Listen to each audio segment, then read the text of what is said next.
once we get moving here, we'll adjust everybody. The low water level. It's not necessarily low water levels, the earth is rebounding, and the earth is rebounding. I guess I'm not the ordinary kind of guy you'd see in renewable energy. I was a kind of a guy that come here 11 years ago because I absorbed my father's energy, who was the first homicide in Edmonton 2014. I've been incarcerated before, I played hockey, I've broken my body and kind of went different avenues in life. But coming back home, I realized I had a purpose. Everywhere I went, people were like proud of who I was before and that hockey player and did well in education. And I felt like I kind of failed them because of that, the ways I had to go in life because of the family life I grew up with. But now that I come back home, I take all of those avenues I've taken or choices I've made in my life and it built me up into who I am. I get to educate kids across Canada now on gang violence, drug use, and how you can be a warrior. Going through life and, the hard times I've been through, I realized I needed to go through that to be able to conquer, I guess, all the projects I've done.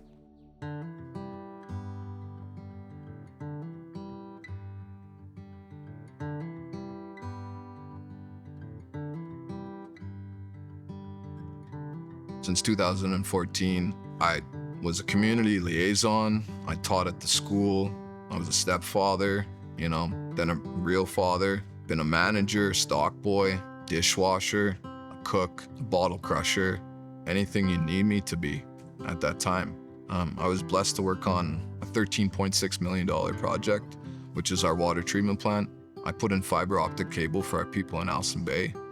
I built tiny homes, did the solar project, garnered that money from a tech resources hearing that was going ahead and me holding my daughter there and me fighting for the land. I set aside accommodation table to pay for really our whole solar farm. And then we get a biodiversity stewardship area out of it.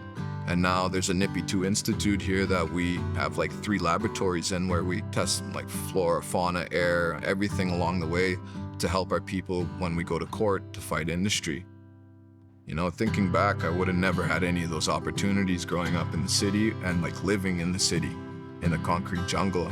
Coming here, I gotta be who I really am inside. I gotta be barefoot and not showering and same clothes out in the bush, going hunting and connecting to the land and just free thinking.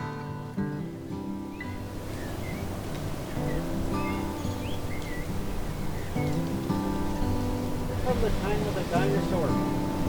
It's not the only one. There's other plants, other places probably that are time of the dinosaur. But this is one of the oldest plants. Now I get to work with great people like you guys yourselves and others out there in Canada, government, industry, this industry, this renewable aspect.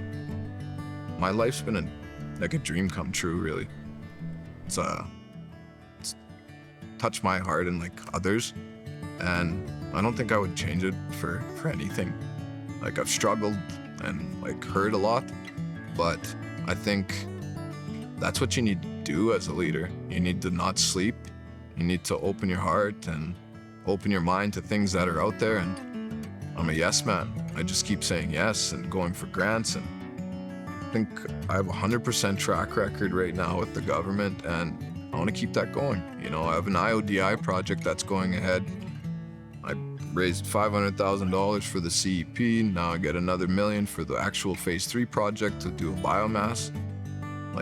I'm doing district heating systems and wood stove systems and learning about photovoltaics and run-of-the-river systems and electro gardening and all this good stuff that maybe I wouldn't even be here today if it wasn't for this journey, because maybe I would have went down another road.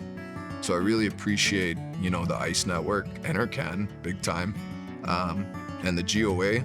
So my hats are off to all those organizations and the collaboration they allow us to bring to this community through the 3 nations I'm just so blessed to be a part of it and to continue on through emergency management and energy solutions to be able to blend that into my renewable energy projects is just such a blessing, because I talked about it with ICE people before, and now I'm actually doing what I said. Like I brought those dreams into fruition. I took those skills out there and adapted it into our climate, to how we can do it.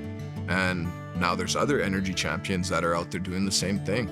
And then other ones that are connected to our lands that are doing things beyond what ICE and what we're trying to do up here. But yeah, I'm just spreading my wings and flying in the sky and just enjoying the clouds along the way, I guess, and just take a dive once in a while and soar back up. And just hopefully I can help build other projects in other communities.